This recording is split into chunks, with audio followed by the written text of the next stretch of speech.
धरती सुनहरी अंबर नीला, हर मौसम रंगीला, ऐसा देश है मेरा, हो ऐसा देश है मेरा। ना रोड़ी है ना चंदन है, ना रोड़ी है ना चंदन है, फिर भी मंजू जायसवाल की ओर से नगर पंचायत उसका बाजार सिद्धार्थ नगर की भाइयों बहनों चाचा चाची सभी का तहे दिल से हार्दिक अभिनंदन है। जी हाँ, वक्त है चुनाव का, कौन क्या है पहले इसकी पहचान करे। वक्त है चुनाव का, कौन क्या है पहले इसकी पहचान करे, फिर जाके मतदान करे। जी हाँ प्यारे साथियों, माताएं बहनों, काका काकी, दादा दादी, युवा साथी, मजदूर किसान, छात्र नौजवान, चुनावी बिगुल बज गया है। वक्त है सोच समझकर एक अच्छे प्रत्याशी का चुनाव करने का, जो शिक्षित हो, समाज सेवी हो, विकास के प्रति संकल्पित हो। जी हाँ, आपके अपने योग्य, कर्मठ, विकास के लिए संघर्षशील और समाज सेवी उम्मीदवार, जो समाज सेवा को ही अपना धर्म समझते हैं और आपके दुख दर्द को बखूबी समझते हैं और आपकी सारी समस्याएं सुलझाना चाहते हैं। तो आइए ऐसी ही एक प्रत्याशी इस चुनावी घमासान में आपके बीच आई है मंजू जायसवाल, जिनका चुनाव चिन्ह है कमल का फूल। नरेंद्र मोदी जिंदाबाद, जिंदाबाद जिंदाबाद, नरेंद्र मोदी जिंदाबाद, जिंदाबाद जिंदाबाद, अमित शाह जिंदाबाद, जिंदाबाद जिंदाबाद, अमित शाह जिंदाबाद, जिंदाबाद जिंदाबाद, हेमंत कुमार जायसवाल जिंदाबाद, जिंदाबाद जिंदाबाद, हेमंत कुमार जायसवाल जिंदाबाद, जिंदाबाद जिंदाबाद, मंजू जायसवाल जिंदाबाद, जिंदाबाद जिंदाबाद, मंजू जायसवाल जिंदाबाद, जिंदाबाद जिंदाबाद, नगर पंचायत उसका बाजार की जनता जिंदाबाद, जिंदाबाद जिंदाबाद, नगर पंचायत उसका बाजार की जनता जिंदाबाद, जिंदाबाद जिंदाबाद, छात्र नौजवान जिंदाबाद, जिंदाबाद जिंदाबाद, छात्र नौजवान जिंदाबाद, जिंदाबाद जिंदाबाद, मजदूर किसान जिंदाबाद, जिंदाबाद जिंदाबाद, कमल का फूल जिंदाबाद, जिंदाबाद जिंदाबाद, कमल का फूल जिंदाबाद, जिंदाबाद जिंदाबाद, योगी मोदी जिंदाबाद, जिंदाबाद जिंदाबाद, योगी मोदी जिंदाबाद, जिंदाबाद जिंदाबाद, व्यापारी भाई जिंदाबाद, जिंदाबाद जिंदाबाद, व्यापारी भाई जिंदाबाद, जिंदाबाद जिंदाबाद। मंजू जायसवाल जी के अध्यक्ष बनैहा, मंजू जायसवाल जी के अध्यक्ष बनैहा, कमल छाप पर बटन दबैहा। जोड़ी के कही वोट सब कोई दे, सुना चाची हो, चाची हो। मंजू जायसवाल जी के अध्यक्ष बनैहा, कमल छाप पर बटन दबैहा। जोड़ी के कही वोट सब कोई दे, सुना चाची हो, चाची हो। मंजू जायसवाल जी के अध्यक्ष बनैहा, हेमंत भैया के। झूठी मूठी बातों से आवाम को लड़ाते हैं, झूठी मूठी बातों से आवाम को लड़ाते हैं। ऐसे दानवों से होशियार होना चाहिए। आदमी से आदमी को प्यार होना चाहिए, प्यार होना चाहिए। जी हाँ, यदि सरकारी योजनाएं दब गई है भ्रष्टाचारों की धूल से, जी हाँ, यदि सरकारी योजनाएं दब गई है भ्रष्टाचारियों की गंदी धूल से, तो आइए इस चुनाव में नाता जोड़िए कमल के फूल से। भ्रष्टाचार का सफाया करने हेतु, जन जन को उसका अधिकार दिलाने हेतु, जन जन को मान सम्मान दिलाने हेतु, चौमुखी विकास कराने हेतु सबसे योग्य, शिक्षित, समाज सेवी महिला उम्मीदवार मंजू जायसवाल, जो भाजपा की ओर से प्रत्याशी है, अध्यक्ष पद की उम्मीदवारी लेकर आपके बीच आई है। नगर पंचायत उसका बाजार सिद्धार्थ नगर से अध्यक्ष पद के सबसे कर्मठ, सुयोग, शिक्षित व समाज सेवी महिला प्रत्याशी मंजू जायसवाल, जिनका चुनाव चिन्ह है कमल का फूल, अपना एक एक कीमती मुहर कमल के निशान पर लगाकर और इस बार मंजू जायसवाल को ही अध्यक्ष पद पर विजय दिलाना है। शत्रु खड़े हैं वेश बदल के, ललचाएंगे छल करके, पहले फुसलाएंगे फिर खाएंगे बांट के जी भर के।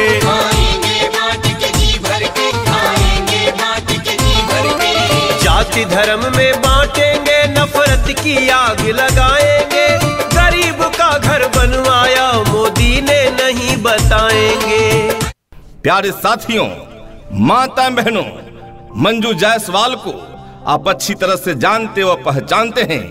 मंजू जायसवाल जो आपके वोट रूपी आशीर्वाद से पूर्व में नगर पंचायत अध्यक्ष बने भाई हेमंत कुमार जायसवाल की पत्नी हैं। जी हाँ, पूर्व में भाई हेमंत कुमार जायसवाल आप लोगों के आशीर्वाद से अध्यक्ष पद पर विजय प्राप्त किए थे और तब अपने क्षेत्र में बहुत ही अच्छे कार्य हुए थे।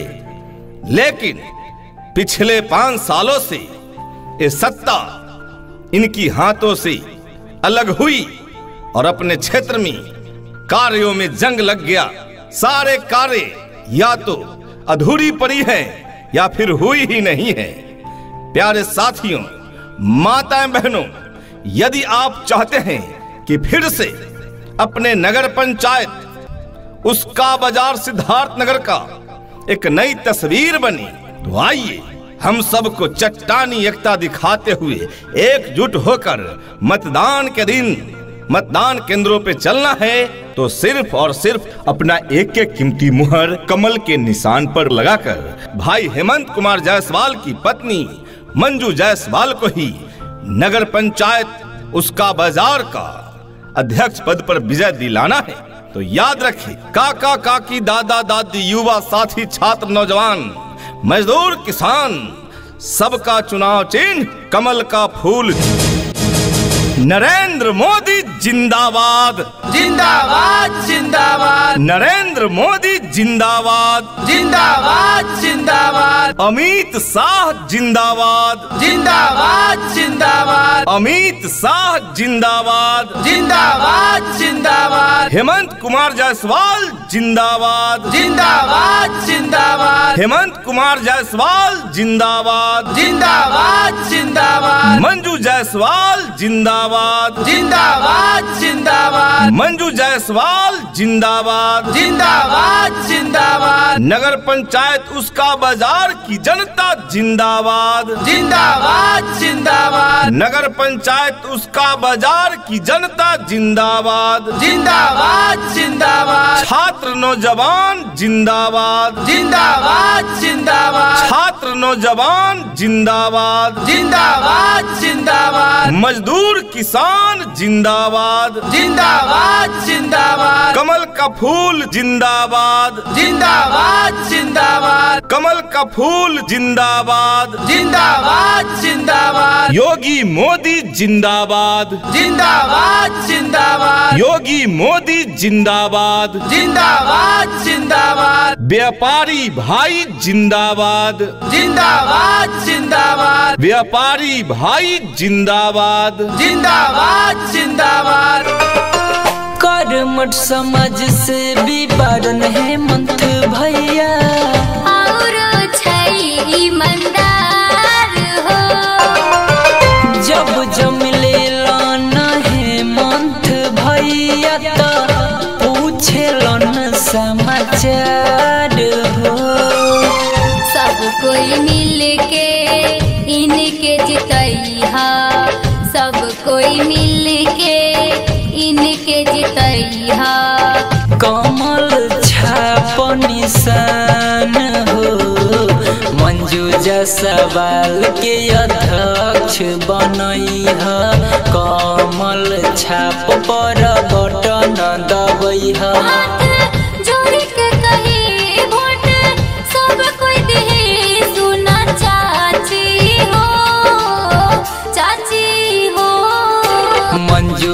जायसवाल जी के अध्यक्ष बनई हेमंत भैया के। वक्त बदला मौसम बदला बदलते देखा बेईमान को, वक्त बदला मौसम बदला बदलते देखा बेईमान को, लेकिन आज तक किसी ने बदलते नहीं देखा मंजू जायसवाल के ईमान को। आज तक किसी ने बदलते नहीं देखा हेमंत कुमार जायसवाल के ईमान को। जी हां, सबसे कर्मठ, सुयोग्य, समाजसेवी, ईमानदार प्रत्याशी हैं मंजू जायसवाल। इनके पति हेमंत कुमार जायसवाल पूर्व में आप लोगों के आशीर्वाद से अध्यक्ष पद पर विजय प्राप्त किए और तब अपने क्षेत्र में अच्छे कार्य किए थे। नगर में गली गली इंटरलॉकिंग का कार्य किया गया था, छोटी बड़ी नालियों का पक्का निर्माण का कार्य हुआ था, नगर पंचायत कार्यालय की बिल्डिंग का निर्माण कराए, नगर में व्यवसायी कॉम्प्लेक्स बनवाने का काम किया, नगर में पानी का टंकी बनवाने का काम किया गया, नगर में 80% पाइप लाइनें बिछाने का काम किया गया था, विद्युत के लिए पावर हाउस के लिए जमीन आवंटन कराने का काम किया गया था, नगर में स्ट्रीट लाइट हर जगह लगाने का काम किया गया था। इतना ही नहीं, भाई हेमंत कुमार जायसवाल के द्वारा सड़कों के किनारे पैदल चलने वालों के लिए इंटरलॉकिंग का कार्य किया गया था, स्वच्छ पेयजल की व्यवस्था की गई थी, नगर पंचायत का बाजार में किसी भी धर्म की त्योहार के प्रति किया गया कार्य किसी भी व्यवस्था का बकाया नहीं रहा, नगर में स्वच्छता पर विशेष ध्यान दिया गया था, नगर में मोबाइल ट्रांसफार्मर पानी की टंकी का व्यवस्था किया गया था, पुराने रेलवे पुल की इंटरलॉकिंग की गई थी। रोड बनी नाला बनी होई विकास है,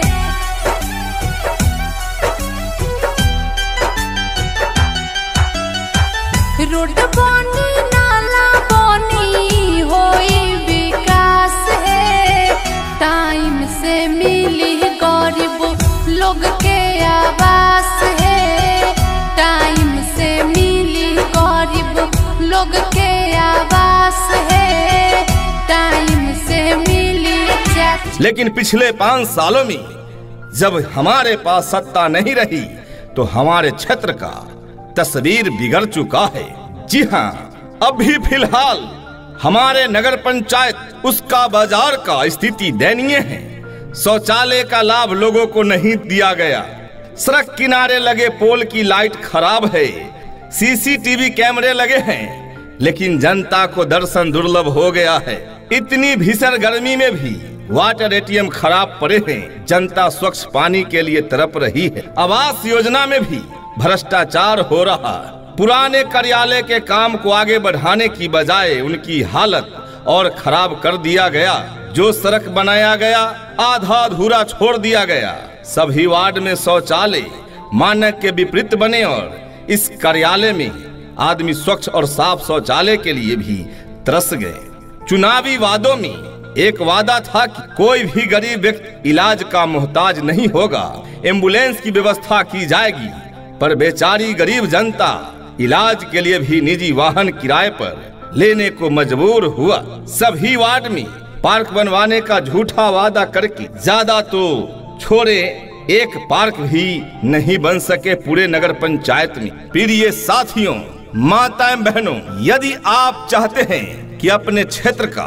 सर्वांगीण विकास हो, अपने क्षेत्र में शौचालय का लाभ लोगों को मिले, सड़क किनारे पोल की लाइटें जो खराब है वो जल्द से जल्द बन जाएं, जनता का काम जनता के द्वार तक जाकर करें, वाटर एटीएम जो खराब पड़ी हैं वे सुचारू रूप से काम करने लगे, आवास योजना का लाभ बिना एक पैसा खर्च कराए जनता को मिले, गली गली तक पक्की सड़कें बनी, सभी वार्ड में शौचालय मानक के आधार पर बने।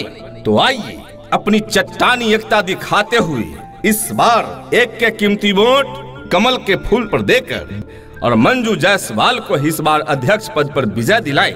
नगर पंचायत उसका बाजार सिद्धार्थनगर की अध्यक्ष पद की सबसे कर्मठ, सुयोग्य, शिक्षित, जुझारू, समाज सेवी महिला उम्मीदवार मंजू जायसवाल, जिनके पति को आप अच्छी तरह से जानते व पहचानते हैं, भाई हेमंत कुमार जायसवाल जो पूर्व नगर पंचायत अध्यक्ष रहे हैं, आइए हेमंत कुमार जायसवाल की पत्नी मंजू जायसवाल को इस बार अध्यक्ष पद पर विजय दिलाएं। अपना एक के कीमती वोट कमल निशानी देखकर गिराएं। जी हाँ, आइए अपना एक के कीमती मुहर कमल के निशान पर लगाकर और इस बार अध्यक्ष पद के लिए मंजू जायसवाल को ही जिताना है।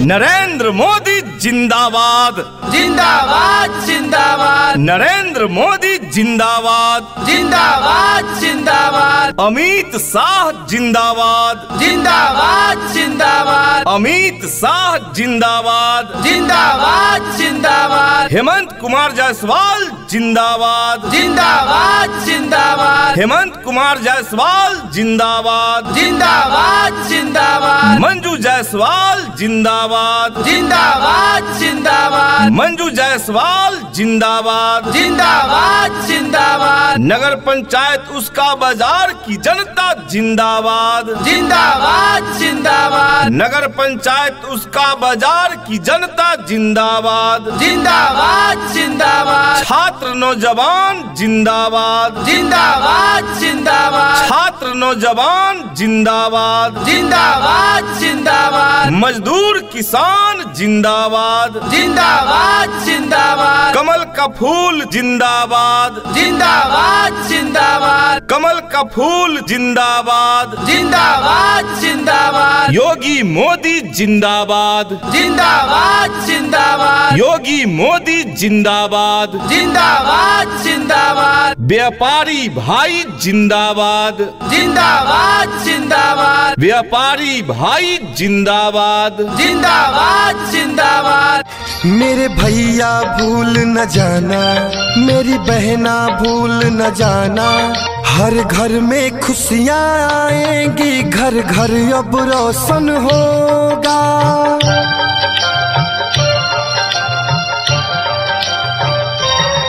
हर घर में खुशियाँ आएंगी, घर घर अब रोशन होगा।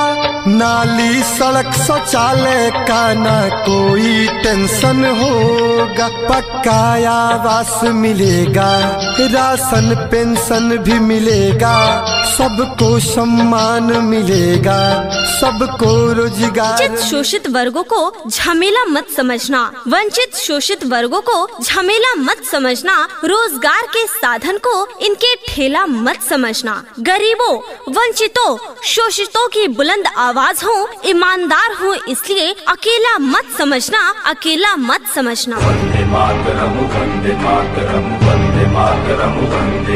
न भादो से न कादो से, न भादो से न कादो से, अगर नगर पंचायत कचरा होता है तो चापलूसों के झूठे वादों से। जी हाँ प्रिय साथियों, माताएं, बहनों, भाइयों, यदि आप चाहते हैं कि आपका हक आपको मिले, जन जन को सरकारी योजना का लाभ मिले, तो आप सबों को एक अच्छे ईमानदार प्रत्याशी को ही इस बार अध्यक्ष पद पर जिताना है, ताकि आपको पूरा पूरा हक मिल सके। जी हाँ, तो आइए अध्यक्ष पद की सबसे कर्मठ, सुयोग्य, शिक्षित महिला उम्मीदवार मंजू जायसवाल, जो है आपके जाने पहचाने समाज सेवी भाई हेमंत कुमार जायसवाल की पत्नी, जो आपके वोट रूपे आशीर्वाद से पूर्व में नगर पंचायत उसका बाजार सिद्धार्थ नगर का अध्यक्ष पद पर विजय प्राप्त किए और आपके क्षेत्र में सराहनीय कार्य किए थे। आइए एकजुट होकर अपना एक के कीमती वोट कमल के फूल पर देकर मंजू जायसवाल को ही अध्यक्ष पद पर विजय दिलाना है। इनके पति हेमंत कुमार जायसवाल की हाथों में मजबूती देनी है, ताकि जन जन का कल्याण हो सके, नगर पंचायत उसका बाजार सिद्धार्थ नगर का एक नई तस्वीर बन सके। तो आइए काका काकी दादा दादी हम सभी का अपना चुनाव चिन्ह कमल का फूल। नरेंद्र मोदी जिंदाबाद, जिंदाबाद जिंदाबाद, नरेंद्र मोदी जिंदाबाद, जिंदाबाद जिंदाबाद, अमित शाह जिंदाबाद, जिंदाबाद जिंदाबाद, अमित शाह जिंदाबाद, जिंदाबाद जिंदाबाद, हेमंत कुमार जायसवाल जिंदाबाद, जिंदाबाद जिंदाबाद, हेमंत कुमार जायसवाल जिंदाबाद, जिंदाबाद जिंदाबाद, मंजू जायसवाल जायसवाल जिंदाबाद, जिंदाबाद जिंदाबाद, मंजू जायसवाल जिंदाबाद, जिंदाबाद जिंदाबाद, नगर पंचायत उसका बाजार की जनता जिंदाबाद, जिंदाबाद जिंदाबाद, नगर पंचायत उसका बाजार की जनता जिंदाबाद, जिंदाबाद जिंदाबाद, छात्र नौजवान जिंदाबाद, जिंदाबाद जिंदाबाद, छात्र नौजवान जिंदाबाद, जिंदाबाद जिंदाबाद, मजदूर किसान जिंदाबाद, जिंदाबाद जिंदाबाद, कमल का फूल जिंदाबाद, जिंदाबाद जिंदाबाद, कमल का फूल जिंदाबाद, जिंदाबाद जिंदाबाद, योगी मोदी जिंदाबाद, जिंदाबाद जिंदाबाद, योगी मोदी जिंदाबाद, जिंदाबाद जिंदाबाद, व्यापारी भाई जिंदाबाद, जिंदाबाद जिंदाबाद, व्यापारी भाई जिंदाबाद, जिंदाबाद जिंदाबाद, साथ रे साथ निभाना है, साथ रे साथ निभाना है, इन्हीं को जिताना, इन्हीं को जिताना।